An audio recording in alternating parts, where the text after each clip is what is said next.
So guys, today is our topic about execution flow. Algorithm में आज का जो हमारा टॉपिक है एग्जीक्यूशन फ्लो। एग्जीक्यूशन का जो कीवर्ड है, रिजर्व वर्ड है, एग्जीक्यूशन का जो वर्ड है, इससे आप लोगों को इतना तो समझ आ गया होगा कि एग्जीक्यूशन का मतलब क्या है। कि एग्जीक्यूशन रन टाइम, जब प्रोग्राम में कुछ हो रहा हो, प्रोसेसिंग। एग्जीक्यूशन फ्लो हमारे पास तीन किस्म के हैं, 3 टाइप्स है एग्जीक्यूशन फ्लो एल्गोरिथम में। याद रखिए, एल्गोरिथम में इससे पहले भी हमने वीडियोस बनाए हैं एल्गोरिथम क्राइटेरिया के बारे में, एंड पार्ट्स ऑफ एल्गोरिथम के बारे में। अगर आप लोगों ने वो वीडियो नहीं देखी तो मैं रिकमेंड करूंगा सबसे पहले जाके वो वीडियो देख ले, तब आप लोगों को इस वीडियो में आसानी होगी। मैं उन वीडियोस का लिंक भी डिस्क्रिप्शन में दे दूंगा। और दूसरी बात, अगर आप लोगों ने हमारा चैनल सब्सक्राइब नहीं किया हो तो सबसे पहले चैनल सब्सक्राइब करें और बेल आइकन को प्रेस करें ताकि मजीद एडवांस वीडियोस आप लोगों को मिलती रहे। तो चलिए चलते हैं वो 3 स्टेप्स। सबसे पहले है सीक्वेंशियल फ्लो। हाँ, वही सीक्वेंशियल है जो आप लोगों को जहन में आ रहा हो। सीक्वेंशियल, स्टेप बाय स्टेप के मतलब फर्स्ट ये चीज करो, सेकंड ये करो, थर्ड ये करो। ये ना हो कि मतलब फर्स्ट कंडीशन है फिर दूसरी जगह पे जाओ। ये स्टेप बाय स्टेप प्रोसेस है सीक्वेंशियली। जैसे मतलब ऑर्डर्स, जैसे हम ऑर्डर्स की बात हम करते हैं कि मतलब अगर एक प्रोग्राम में हम पहले डेटा टाइप डिक्लेयर करना होता है, फिर उसको वैल्यू इनिशियलाइज करनी होती है, फिर उसका आउटपुट आ जाता है। तो इस तरह एक सीक्वेंशियली ऑर्डर में जो कि हो रहा हो उसको कहते हैं sequentially flow, step by step जो प्रोसेस होता है।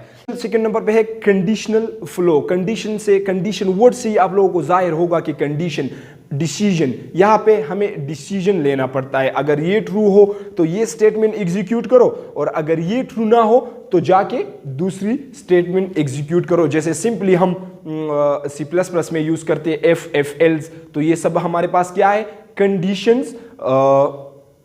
कंडीशनल फ्लो है कि अगर ये ट्रू हो तो ये स्टेटमेंट एग्जीक्यूट करो, अदरवाइज या इसको रहने दो, या अगर हम उसके बाद हमने कुछ स्टेटमेंट्स दिए, अगर ये गलत हो तो ये स्टेटमेंट एग्जीक्यूट कर दो। ये कंडीशन के फ्लो में आते हैं। तो थर्ड नंबर पर है हमारे पास इटरेटिव और रिपीटिटिव फ्लो। इटरेटिव और रिपीटिटिव फ्लो। रिपीटेटिव से आप लोगों को जाहिर होगा कि रिपीटेटिव का क्या मतलब है। वही मतलब है जो सिंपली रिपीटेड का है, मतलब बार बार दोहराना। एक चीज हमने स्टार्ट की हो, वो आखिर तक पहुंच गया, दोबारा स्टार्ट हो गया। तो इसके लिए हमारे पास कुछ फंक्शंस यूज होते हैं जिसको कहते हैं लूप्स। C++ में भी, पाइथन में भी, और जावा में भी, जावास्क्रिप्ट में भी उसके लिए क्या यूज होते हैं, लूप्स। जैसे फॉर लूप हो गया, डू वाइल लूप हो गया, वाइल लूप हो गया। तो ये कितने किस्म है, 3 किस्म ऑफ लूप हमारे पास है, while loop, do while loop and for loop.